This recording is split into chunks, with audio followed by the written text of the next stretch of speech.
So the bear rises. Now, I want you to notice also, once again, the passive language. It says, they said thus to it. Somebody is saying this to the bear. They said thus to it, arise, devour much flesh.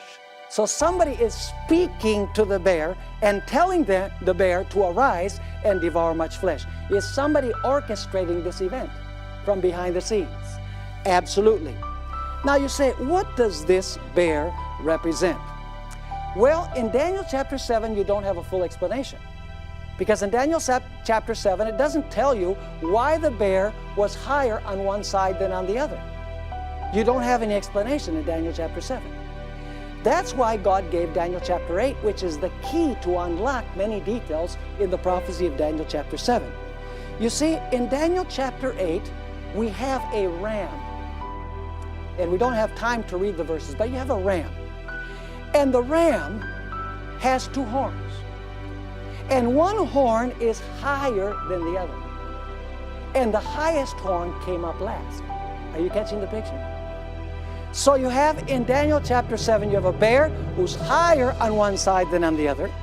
In Daniel 8, you have a ram that has one horn that is higher than the other.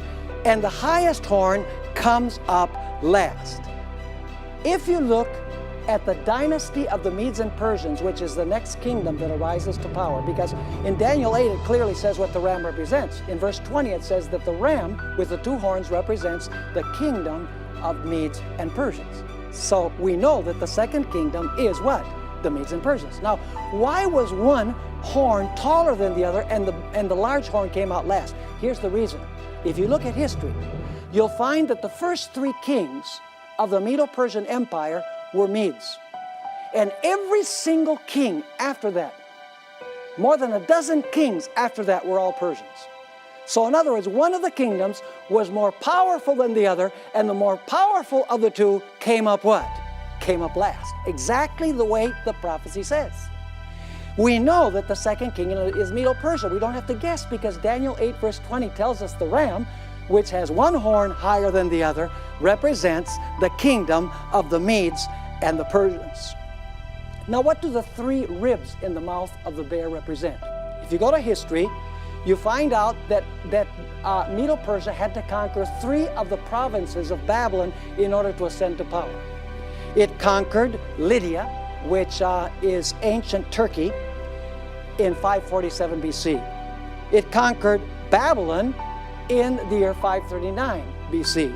And it finally forced Egypt into submission in the year 525 BC. Those are the three ribs in the mouth of the bear. Of course, if the bear is fighting with the lion, we would expect the ribs to be ribs of the lion. Are you with me or not?